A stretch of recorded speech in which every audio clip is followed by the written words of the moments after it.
Hello students, कैसे हैं आप लोग? बढ़िया, मैं भी बढ़िया हूँ। आप लोग पढ़ रहे हैं फिजिक्स और मैं हूँ डॉक्टर RVS सेंगर और इस चैनल का नाम है Sengar EDU doctor RVS Sengar. ठीक है, तो अगर आप लोगों को वीडियो पसंद आ रहे हैं चैनल को सब्सक्राइब करते रहिए और करवाते रहिए। नॉलेज ज़्यादा से ज़्यादा लोगों तक पहुँचनी चाहिए। चैप्टर 2 हम लोग डिस्कस कर रहे थे और चैप्टर 2 में हम लोग थे डायमेंशनल एनालिसिस पर। हम लोगों ने डायमेंशनल एनालिसिस बहुत अच्छी तरह से डिस्कस किया हुआ है। हम लोग इसके न्यूमेरिकल और देखेंगे। चलिए एक एग्जाम्पल लेते हैं। y दिया हुआ है, y is equal to a sine omega t plus theta.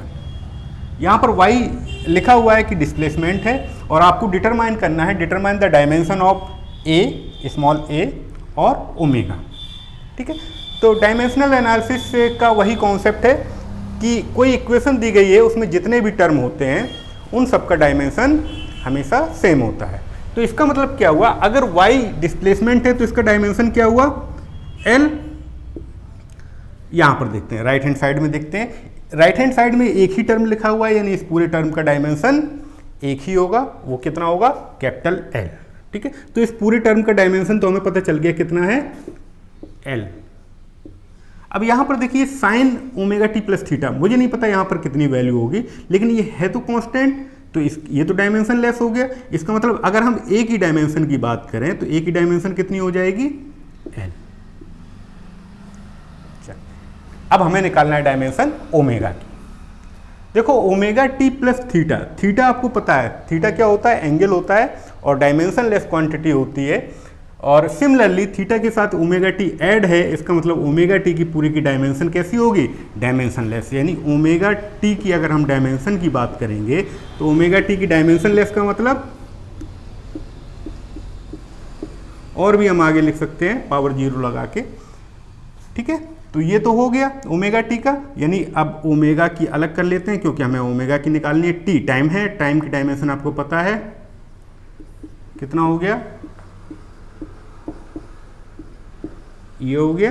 यानी अगर हम ओमेगा की डायमेंशन निकालें तो यहाँ पर क्या होगा, टी डिनोमिनेटर में जाएगा और डिनोमिनेटर में जाने का मतलब क्या है, मैं लिख देता हूँ, डिवाइडेड बाय कितना हो जाएगा, टी। टी का मतलब है टी की पावर 1 और जब ये टी की पावर 1 ऊपर जाएगा तो क्या हो जाएगा, m0 L0 टी की पावर -1। ठीक है, ये हो गया डायमेंशन ओमेगा का। आप सिंपली लिख सकते हो ओमेगा की डायमेंशन क्या आ गई, टी की पावर -1। हो गया आंसर। बस यही प्रोसेस है, आपको बस ध्यान रखना है कि सेम क्वांटिटी की डायमेंशन को ऐड या सब्ट्रैक्ट कर सकते हैं और एक इक्वेशन में जितने भी टर्म लिखे हुए हैं सभी की डायमेंशन सेम होगी। ये क्वेश्चन हो गया, इसको नोट कर लीजिए आप लोग समझते हुए और हम लोग आगे बढ़ेंगे।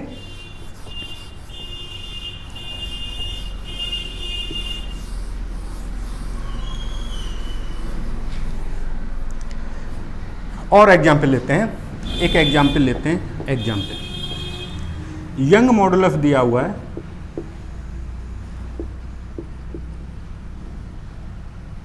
यंग मॉडुलस दिया हुआ है 2 × 10 की पावर 11 न्यूटन पर मीटर स्क्वायर। ठीक है, यंग मॉडुलस दिया हुआ है और कहा हुआ है, अब देखो यहाँ पर न्यूटन मीटर स्क्वायर लिखा हुआ है, इसका मतलब ये कौन सी यूनिट में दिया हुआ है, SI यूनिट। और इसको कन्वर्ट करना है, convert it into CGS, centimetre gram second. ठीक है, SI यूनिट में दिया हुआ, बिल्कुल आसान है। कब, जब आपको यंग मॉडुलस का फार्मूला पता हो और यंग मॉडुलस का डायमेंशन पता हो, फिर बिल्कुल क्वेश्चन आसान हो जाता है। तो पहले हम लोग यंग मॉडुलस का डायमेंशन देख लेते हैं, बहुत ब्रीफ देखते हैं। यंग मॉडुलस मैं शॉर्ट में लिख रहा हूँ, Young modulus is equal to होता है स्ट्रेस अपॉन स्ट्रेन। ठीक है, स्ट्रेस क्या होता है, force upon area divided by strain, आपको पता होगा डेल्टा L अपॉन L। ठीक है, तो देखो ये तो डिनोमिनेटर वाला term delta L upon L लिखा हुआ है, मतलब डायमेंशन लेस क्वांटिटी होगा, तो हमें केवल ऊपर ही मिल रहा है फोर्स का डायमेंशन आपको पता है M L T minus two, area का डायमेंशन यानी इसका जो डायमेंशन हुआ यंग मॉडुलस का क्या हो गया, मैंने बताया हुआ है, पहले भी बताया हुआ है। देखो एल, ये एल की पावर 2 ऊपर जाएगा माइनस 2 हो जाएगा, तो कितना बचेगा ऊपर, केवल एल की पावर माइनस 1 बचेगा, टी माइनस 2 बचेगा। तो ये हो गया यंग मॉडुलस का डायमेंशन, मैंने पहले भी बताया हुआ, बहरहाल हमें इसी का यूज करना है। अब देखो कॉन्सेप्ट क्या होता है यूनिट चेंज करते समय, वही कॉन्सेप्ट है N1 U1 is equal to N2 U2। ये है, सपोज मैं इसको SI यूनिट लिख लेता हूँ, और ये है CGS, ये हमें कैलकुलेट करना है CGS में। चलिए स्टार्ट करें। देखो N1 दे रखा है 2 इंटू 10 की पावर 11। बस यूनिट ध्यान रखिएगा, ये इसमें SI यूनिट में मैं मान लेता हूँ डायमेंशन इसकी कितनी है M1 T माइनस 2। CGS में मैंने न्यूमेरिकल वैल्यू निकालनी है, और CGS में मैंने कह दिया इसकी डायमेंशन है M2 है ना, L2 हो गया, यहाँ पर -1, T2 हो गया -2। ठीक है, यहाँ पर हमने 1 सफिक्स में लिया हुआ है, यहाँ पर 2 सफिक्स में लिखा हुआ है। ये CGS में हमें कन्वर्ट करना है, ये SI यूनिट में। चलिए अब तो सभी लोगों को आ जाएगा। देखो SI यूनिट मतलब MKS 1 kg, हमें भाई ग्राम में पहुंचना है, CGS में पहुंचना है, यानी ग्राम में पहुंचना है, तो 1 kg इज इक्वल टू 1000 ग्राम, 1000। और इसको मैं अब क्या लिख सकता हूं, अगर मैंने इसको ग्राम में कन्वर्ट कर दिया तो ये M2 हो जाएगा। Very good. L देखो यहाँ पर L SI यूनिट में L किस में होता है, मीटर में होता है, तो 1 metre is equal to 100 centimetre, छोटे से कन्वर्जन है, आपको आने चाहिए। तो क्या हो जाएगा 100 L की पावर -1, ये ध्यान रखना है, या L2 पावर -1। टाइम सेकेंड में है तो टाइम में आप T2 डायरेक्टली लिख देंगे यहाँ पर। ये तो हो गया लेफ्ट हैंड साइड का, राइट हैंड साइड में N2 हमें कैलकुलेट करना है, M2 L2 इनवर्स T की पावर -2, ये हो गया। चलिए 2 इंटू 10 की पावर 11, देखो ये क्या हो गया 10 की पावर 3 M2, ये देखो -1 लिखा हुआ है ना, 10 की पावर 2, वैसे तो 10 की पावर 2 होता, लेकिन -1 लिखा हुआ है, तो कितना हो जाएगा 10 की पावर -2 L2 इनवर्स और T2 इनवर्स की पावर -2 लिख दिया मैंने, is equal to N2 M2 L2 -1 T2 -2। ठीक, अब देखो यहाँ पर M2 से M2 खचाक हो गया, खचाक।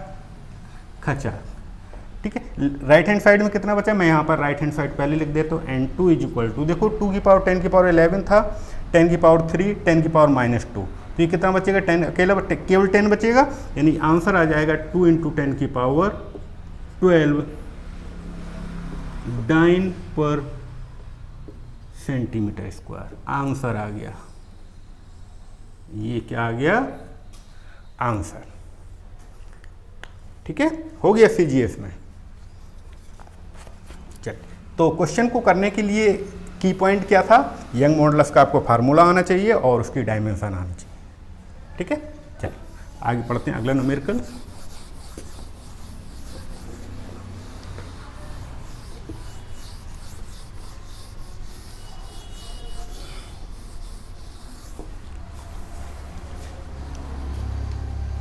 बिल्कुल इसी तरह का एक और एग्जाम्पल लेते हैं हम लोग। एग्जाम्पल ले रहे हैं, सरफेस टेंशन दिया हुआ है,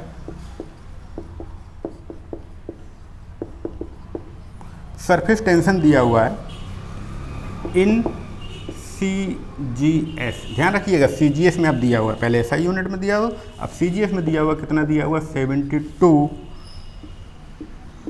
डाइन पर सेंटीमीटर, और इसको कन्वर्ट करना है, convert it into SI unit. ठीक है, तो सरफेस टेंशन आपको देखो फार्मूला बहुत इंपॉर्टेंट, फार्मूला तो आपको पता होना ही चाहिए। सरफेस टेंशन क्या फार्मूला होता है, फोर्स अपॉन लेंथ, यानी अगर हम डायमेंशन की बात करें, सरफेस टेंशन के डायमेंशन की मैं बात करूं तो कितना हो जाएगा, फोर्स का mL_t-2 डिवाइडेड बाय L, यानी कितना आ गया mt-2। इसी का यूज करना है हमें। चलिए मैं लिख देता हूँ CGS और SI यूनिट या MKS, ठीक है। N1 U1 N2 U2, N1 क्या लिखेंगे हम, M1 T1 power -2 is equal to किसके बराबर होना चाहिए, N2 कैपिटल लिख रहे थे तो M2 T2 की पावर -2 हो गया। बस अब तो क्या आसान है। चलिए N1 देखो दे रखा है 72, M1 ध्यान रहेगा CGS में है ये M1, T1 -2 N2 M2 T2 -2। चलिए 72 मल्टीप्लाई M1 देखो CGS में था, अगर हम इसको जैसे C का मतलब ग्राम, सेंटीमीटर, ये ग्राम, ठीक है। तो सेंटीमीटर में था तो, और ये ग्राम में था, मास किस में था, ग्राम में था। इसको हम केजी में चेंज करेंगे तो कितना हो जाएगा, M2/1000, क्योंकि ये हमने ग्राम में लिया हुआ है। सेकेंड टाइम में तो कोई चेंज आता नहीं है, टाइम में कोई भी चेंज नहीं आता है, तो T2 डायरेक्ट हम पुट कर सकते हैं, सेंटीमीटर में जो था वही वहाँ पर रहेगा, N2, ठीक है। यानी 1000 डिवाइड में आ गया तो आपको पता हो रहा होगा 0.072 इज इक्वल टू N2 क्या आ जाएगा, क्योंकि ये M2 से M2 खचाक हो जाएगा और T2 को ये खचाक हो जाएगा, ठीक है। तो ये आंसर आ गया N2 इज इक्वल टू 0.072 किस में आ गया, डाइन का मतलब न्यूटन में पहुंच गए हम लोग, और सेंटीमीटर लिखा हुआ था तो मीटर में पहुंच गए। हो गया, इसको नोट कर लीजिए अच्छे से। मुझे लग रहा है सभी को बहुत अच्छी तरह से समझ में आ रहा होगा, ठीक है। बस ऐसे ही समझते रहना है हमें, यही है और कुछ नहीं है। इसी तरह के न्यूमेरिकल आएंगे, हाँ घुमा सकता है, सरफेस टेंशन की जगह कोई और लिख देगा। तो डायमेंशन और फार्मूले इंपॉर्टेंट हैं, वो आपको आने चाहिए। अब देखो याद करने वाला काम तो आप ही को करना होगा, हम तो नहीं कर सकते, हम तो खुद ही कॉपी में देखते हैं। चलिए आगे बढ़ते हैं, एग्जाम्पल लेते हैं। एक इक्वेशन लिखा हुआ है ST is equal to U plus A/2 2t-1, ठीक है। यहां पर क्या है देखो, ये तो डिस्टेंस है, डिस्टेंस यानी S जो रिप्रेजेंटेशन है ये डिस्टेंस के लिए है। U क्या है, इनिशियल वेलोसिटी। A एक्सीलरेशन है, मैं लिख देता हूं A क्या है, एक्सीलरेशन, और टाइम T क्या है, टाइम। आपको डायमेंशन क्वेश्चन ये दिया हुआ था कि check the correctness of this equation, यानी ये इक्वेशन सही लिखी हुई है कि गलत लिखी हुई। तो सही लिखी होने के लिए कम से कम जो रिक्वायरमेंट है क्या है कि डायमेंशनली वो इक्वेशन करेक्ट होनी चाहिए। डायमेंशनली करेक्ट होनी चाहिए मतलब इस इक्वेशन में जितने भी टर्म लिखे हुए हैं सबकी डायमेंशन सेम होनी चाहिए। चलिए लेफ्ट हैंड साइड में देखते हैं। लेफ्ट हैंड साइड में डिस्टेंस लिखा हुआ है, यानी एस की डायमेंशन क्या हो जाएगी, एफ टी की डायमेंशन क्या हो जाएगी, एल, यानी ये एल हर टर्म का डायमेंशन होना चाहिए। चलिए राइट हैंड साइड में पहुंचते हैं। पहले टर्म को हम लोग देखते हैं, यू की डायमेंशन। देखो यू क्या लिखा हुआ है, इनिशियल वेलोसिटी। इनिशियल वेलोसिटी, और वेलोसिटी की डायमेंशन आपको पता है एल टी माइनस 1। अब देखो ये तो पहले ही टर्म करवा गया तो हमें आगे जाने की फिर जरूरत नहीं है कि आगे हम नहीं उसका भी चेक करेंगे, उसका चेक करने की जरूरत ही नहीं है, आएगा तो वही, ठीक है। तो क्या हुआ, लेफ्ट हैंड साइड की डायमेंशन अलग है, राइट हैंड साइड की डायमेंशन कम से कम एक टर्म की अलग आ गई, तो हम क्या लिख देंगे, dimensionally this equation is not correct. और डायमेंशनली करेक्ट नहीं है तो इक्वेशन तो करेक्ट होगी ही नहीं। तो क्या लिखेंगे, the given equation is not क्या करेक्ट। हो गया, आप लोग मास्टर हो गए हैं, बहुत बढ़िया, नोट कर लो इसको। चलिए आगे बढ़ते हैं अगले एग्जाम्पल पर।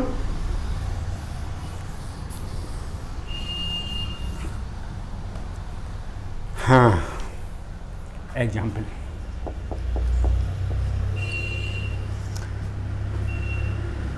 Time period T directly proportional to दिया हुआ है, प्रेशर की पावर ए, डेंसिटी की पावर बी और एनर्जी की पावर सी।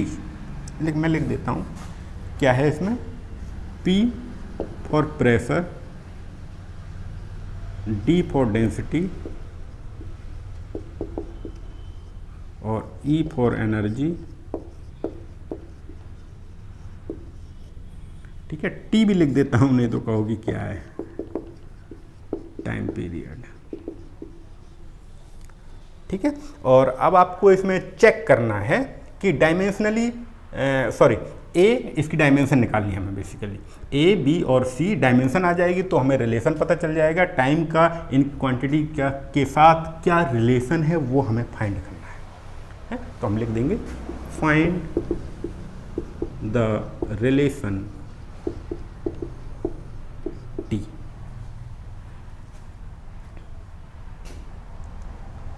ठीक है, चलिए आगे बढ़ते हैं हम लोग। तो क्या लिखेंगे हम, T is equal to solution कर देता हूं मैं, solution T is equal to क्या लिख दूंगा मैं, प्रोपोर्शनलिटी ऑफ कांस्टेंट हटा देता हूं, P की पावर A, D की पावर B और E की पावर C। ठीक है, डायमेंशन हम लोग डायमेंशनल एनालिसिस से सॉल्व कर रहे हैं, डायमेंशन लिख देते हैं, T की डायमेंशन T। ठीक है, K डायमेंशन लेस क्वांटिटी होती है तो कोई ज़रूरत नहीं है। प्रेशर की डायमेंशन क्या होती है, मैंने बहुत अच्छी तरह से बताया हुआ है, मैं डायरेक्ट यहाँ पर पुट करूँगा, m l minus 1 t minus 2 की पावर हो गया a। डेंसिटी भी बताया हुआ है, सब बता चुका हूँ। ठीक है, मास अपॉन वॉल्यूम होता है b, और एनर्जी की डायमेंशन क्या होती है, ml2 t minus 2। Very good, C. कुछ स्टूडेंट तो बोल रहे हैं भाई देखो, जो जाके यहाँ लेक्चर खत्म होने के बाद 2 बार लगा के देखेगा उसको डायमेंशन आदि याद हो गई होंगी, एनर्जी फोर्स क्या होता है, वेलोसिटी क्या होता है, आधे से ज़्यादा डायमेंशन उसको याद हो गई हैं। ठीक है, चलिए इसको थोड़ा सा अच्छी तरह लिखते हैं। अच्छी तरह का मतलब हमें डायमेंशन कंपैरिजन करनी होगी ना, तो हम क्या कर देते हैं इसको, भाई इधर देख लो कौन कौन से टर्म आ रहे हैं, m आ रहा है, l आ रहा है, t आ रहा है। तो यहाँ पर m कुछ है नहीं तो 0 लिख दिया, l कुछ है नहीं 0 लिख दिया, t है 1 लिख दिया। राइट हैंड साइड में देखो, राइट हैंड साइड में m की पावर a यहाँ से, m की पावर b यहाँ से और m की पावर c यहाँ से, यानी m कितना हो गया, a plus b plus c। Very good, l की पावर लिखो, l की पावर -1a यानी माइनस a माइनस 3b और यहाँ से आ गया प्लस का 2c। t पर आ जाएं, t की पावर -2a यहाँ पर है, इसमें है नहीं t, इसमें कितना है -2c। हो गया, क्या लिखेंगे, comparing the dimension from left hand side to right hand side. ठीक है, तो कंपेयरिंग द डायमेंशन। ठीक है, तो a plus b plus c, a plus b plus c is equal to 0 first equation. Second minus a minus 3b plus 2c is equal to 0 second equation. देखो 0। चलिए third minus 2a minus 2c is equal to 1 third equation. सही है, सही है, बिल्कुल सही है। चलिए आगे करते हैं। अब हमें इनको इन तीनों इक्वेशन को सॉल्व करना है।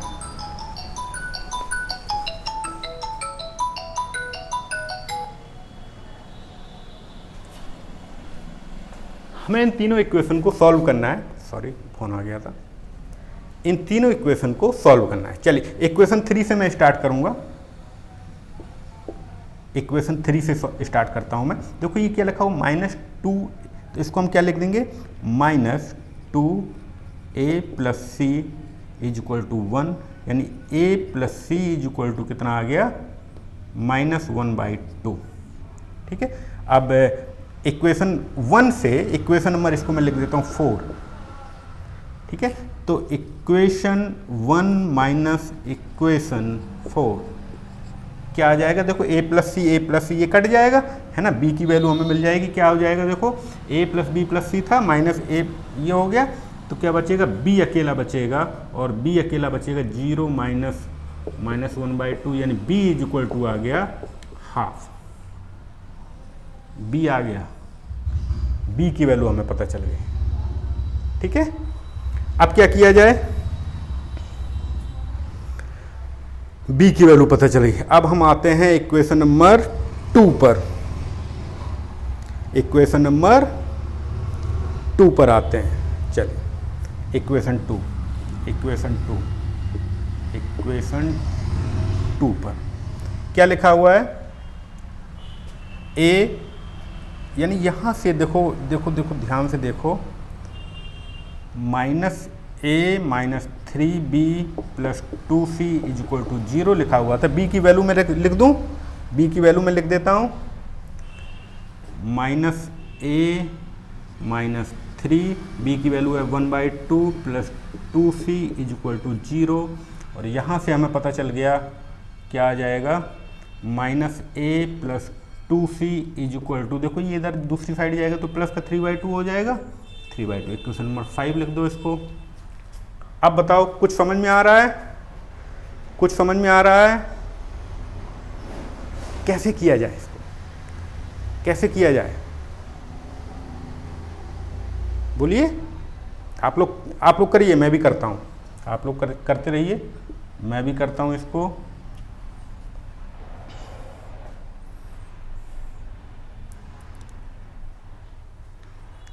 अभी हमने लिखा था यहाँ पर देखो, एक a + c = -½ और यहाँ पर भी कुछ लिखा हुआ है a + c कुछ, ठीक है।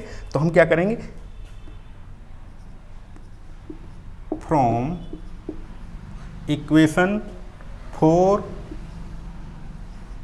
and 5, इक्वेशन 4 लिख लें, a + c = लिखा हुआ है -½ और 5 लिखा हुआ है -a + 2c = 3/2। ध्यान दीजिएगा ये -½ है। चलिए इसको दोनों को ऐड कर दें तो हमें कुछ ना कुछ तो मिल ही जाएगा, ये कैंसिल हो जाएगा। यहाँ पर हो गया 4c = देखो 3/2 में से आधा चला गया तो कितना बचा, इतना तो आना चाहिए यार। ठीक है, मैं लिख देता हूँ, लेकिन आना चाहिए, मैं तो लिख देता हूँ 2/2 दैट इज इक्वल टू 1। तो 4c = 1 आ गया, यानी c = आ गया 1/4। सॉरी ये 4c नहीं है, 3c है यार। अरे 2 और 1 3 ही तो हुआ, 3 हुआ, हाँ। तो c = आ गया 1/3। बस अब तो हो गया यार।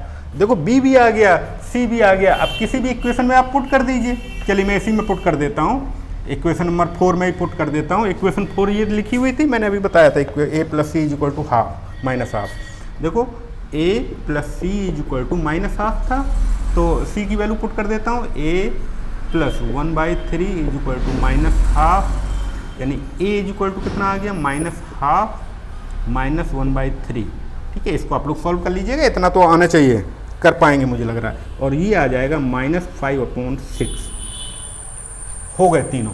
ठीक है, a कितना आ गया, -5/6। बस जो गलती मैं कर देता हूँ वो आप लोग मत कर दीजिएगा, ये 2 और अभी 3 की जगह 4 लिख दिया था। ठीक है, चलिए तो हो गया बस, अब तो कुछ रह नहीं गया है। ए आ गया, बी आ गया, सी आ गया। देखो ये बी लिखा हुआ है, ये ए लिखा हुआ है, ये सी लिखा हुआ है, तो टी का रिलेशन आ जाएगा टी इज इक्वल टू के पी की पावर कितना लिखा हुआ था ए का मतलब -5/6, डी की पावर कितना लिखा हुआ था बी का मतलब है हाफ, और सी का मतलब एनर्जी की पावर सी लिखा हुआ था, सी का कितना लिखा हुआ था 1/3। This is the required relation. जो हमें रिलेशन निकालना था वो हम लोगों ने फाइंड कर लिया है। चलिए नोट कर लीजिए इसको, ठीक है। बहरहाल ये देखो ये इक्वेशन आ गई है आपके पास, फिर आपको सॉल्व करना आना चाहिए, बस और कुछ नहीं है। चलिए आगे बढ़ते हैं, बस खुले दिमाग से बैठना, और जब मैं सॉल्व करूं तब बोर्ड मत देखिए, तब अपने आप सॉल्व करिए, है ना। बोर्ड देखोगे तो क्या होगा, तुम भी 2 और 1 जोड़ोगे तो 4 लिखोगे, बस ये गलती नहीं होनी चाहिए। अरे मैं तो कर सकता हूँ भाई। चलिए आगे